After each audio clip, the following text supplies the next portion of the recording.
Hi, today's program is on how to field judge a bull elk. Now I'm going to have guys tell me, well Mike, if I see a branch antler bull, that's good enough for me.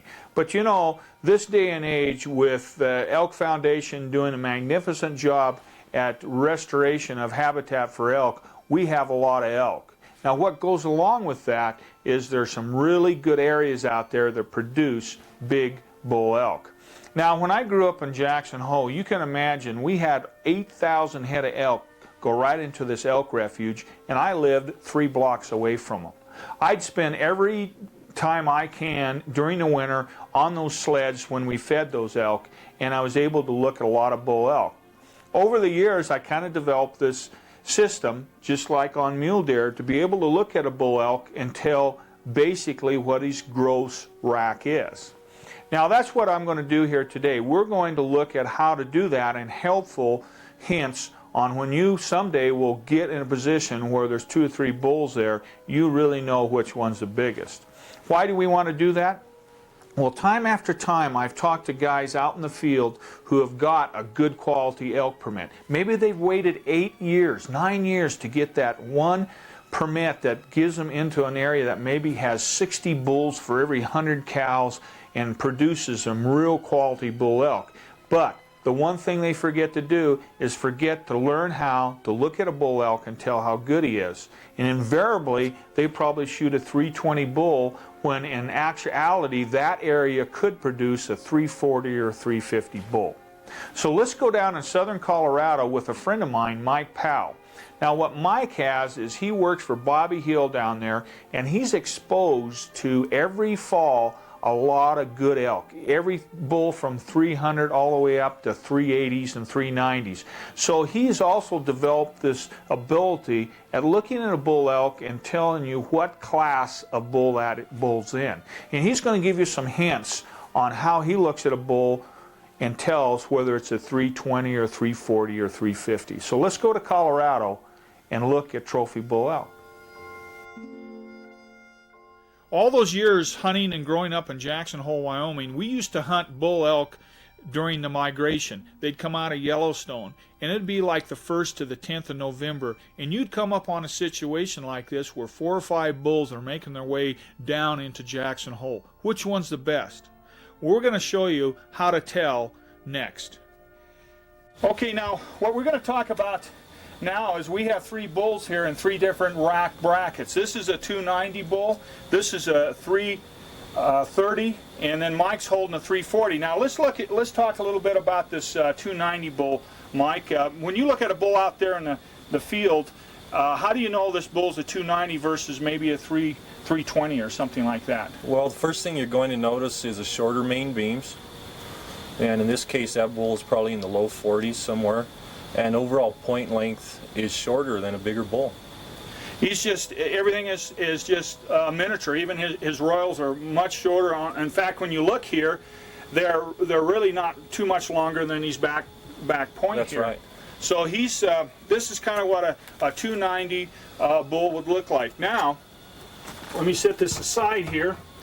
Now let's jump up to the 330, which this bull is here, and the 340. Now, can you tell us, Mike, a little bit of difference between these 2 bulls? Well, one thing you'll notice is the 340 bull, and this one is in the mid 340s, has a little bit longer main beams, and not a lot.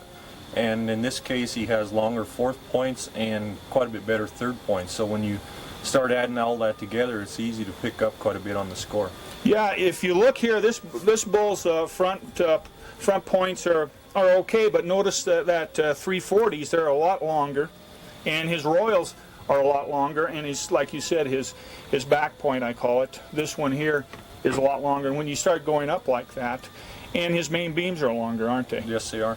This one would be what, their main beams here, like 44 or something? I would say 46, and this one's probably 48 to 49 inches. So you can kind of see the difference here between the a 330 and a 340 bull.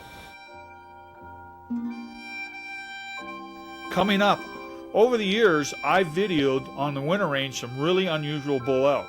Let's go out there and take a look at a few of them.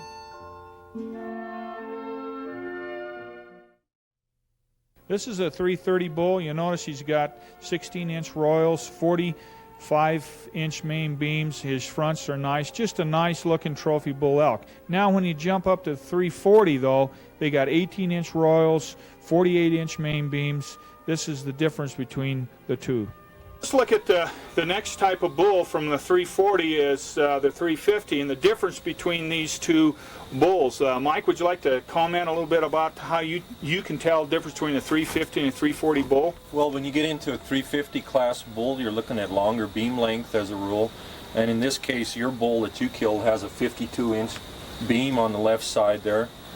He has a little more mass, longer point length overall, and especially in his fourth points, which on this side is over 20 inches. So definitely when you jump up to 350, 360, it basically is the length of the beams and main beams and long points. That's about what it gets. That's right. So, and you know, another thing that people don't realize is that mass is a real attribute to a trophy elk, but when it comes to scoring, it really isn't something that is determined to how big a bull is. You got some thoughts on that, though, don't you, Mike?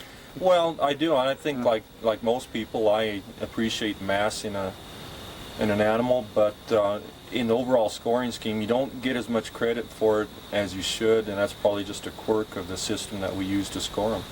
Right.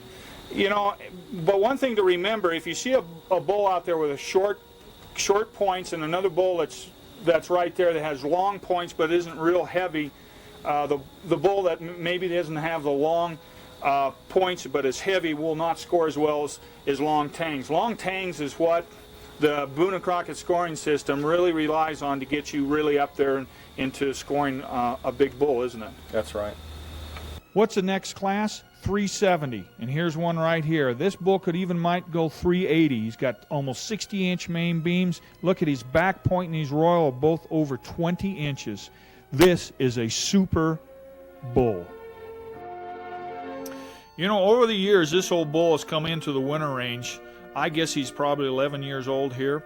You know, each year he would have a dropper, at least one like this. Some years he'd even develop one on the other side, so he'd have two droppers. Droppers are really unusual. You might only see one bull in 1,000 that will have a dropper. Now, he's 11 years old right here. He dies this winter.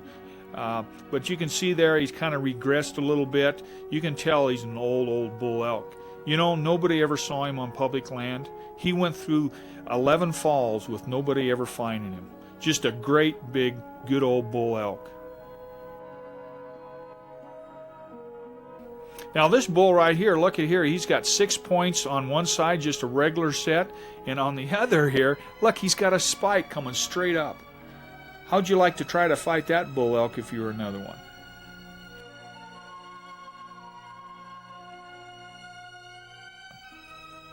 This bull here, his royal, is coming off the side. It's almost like it's folded down. And when he turns here, he'll hit his shoulder with that point. Big old sword point coming off. Isn't that unusual?